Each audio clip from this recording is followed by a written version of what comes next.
YCP అధినేత జగన్మోహన్ రెడ్డి తన MLA పదవికి రాజీనామా చేస్తున్నారా? వచ్చే కొన్ని రోజుల్లో ఆయన ఎమ్మెల్యే పదవికి రాజీనామా చేసి కడప ఎంపీగా పోటీ చేయనున్నారా? ఈ రెండు ప్రశ్నలకు సమాధానం అయితే అధికారికంగా ఎక్కడా వినిపించడం లేదు. అయితే సోషల్ మీడియాలో మాత్రం భారీ ఎత్తున ఈ రెండు విషయాలు ప్రచారంలోకి వచ్చాయి.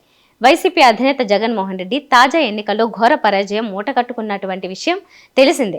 175 స్థానాల్లో విజయం సాధిస్తానని చెప్పినటువంటి జగన్మోహన్ రెడ్డి కేవలం 11 స్థానాలకు పరిమితం కావడం ప్రధాన ఇబ్బందిగా మారింది. దీనికి తోడు అసెంబ్లీలో ఆయనకు ప్రధాన ప్రతిపక్ష హోదా దక్కుతుందా లేదా అనే విషయం మీద కూడా ఇంకా సస్పెన్షన్ కొనసాగుతోంది.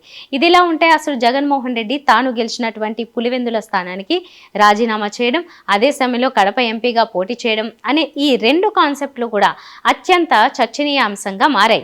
ఇది నిజమేనా కాదా అనే విషయాన్ని పార్టీ ఇంతవరకు స్పందించలేదు.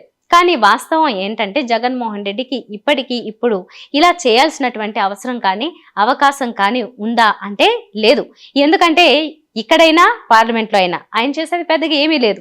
అయితే పార్లమెంటుకు వెళ్లడం ద్వారా కేంద్రంలో పరిచయాలు పెరుగుతాయని, కేంద్రంలో ఉన్నటువంటి ప్రధానమంత్రితో మరింత చనువు వస్తుందని కొన్ని వర్గాలు భావిస్తున్నాయి.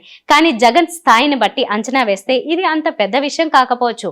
పైగా ఎమ్మెల్యే పదవికి రాజీనామా చేయడం అంటే రాష్ట్రంలో ఓటమిని ఆయన తట్టుకోలేక జీర్ణించుకోలేక రాజీనామా చేశారు అనేటటువంటి విమర్శలు మరింత పెరుగుతాయి. కాబట్టి జగన్మోహన్ రెడ్డి ఇలాంటి ప్రయత్నం అయితే చేయడు అని మరో వర్గం చెప్తుంది.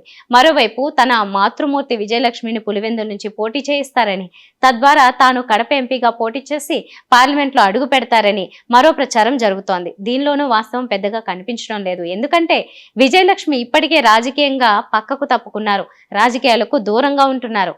కేవలం ఆమె తన కుమారుడు కుమార్తె విషయంలో కొద్దిపాటి మద్దతు మాత్రమే ప్రకటిస్తున్నారు. పైగా వైసీపీ గౌరవాధ్యక్షురాలుగా కూడా ఆమె పదవిని వదులుకున్నారు.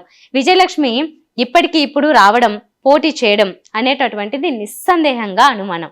పైగా జగన్మోహన్ రెడ్డి పులివెందుల వంటి బలమైన స్థానాన్ని వదులుకుని పార్లమెంటుకు పోటీ చేసి ఇప్పుడు కొత్తగా కోరి కష్టాలు కొని తెచ్చుకుంటారని ఎవరూ ఊహించరు. రాష్ట్రంలో ఉన్నటువంటి పరిస్థితుల్లో పార్టీని కాపాడుకోవాల్సినటువంటి బాధ్యత ఆయనదే. వచ్చే 5 సంవత్సరాలు పార్టీకి ఒక అగ్ని పరీక్ష లాంటిది. కాబట్టి ఈ సమయంలో ఆయన రాష్ట్రాన్ని వదిలి ఢిల్లీలో ఉంటారని, పార్లమెంట్లో పాల్గొంటారని అనేవి అనవసరమైన ప్రచారమే తప్ప దీనిలో పెద్దగా ఒరిగేది కానీ మరొకటి కానీ ఏమీ లేదు. ఖచ్చితంగా జగన్మోహన్ రెడ్డి అసెంబ్లీకి వెళ్తారు. అదేవిధంగా రాష్ట్రంలో పార్టీని కాపాడుకుంటారు.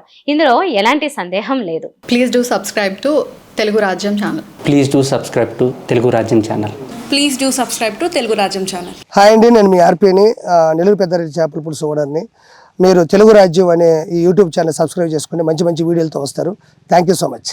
Hi people, I'm Sonakshi Verma and you please watch Telugu Rajyam and please subscribe to the channel.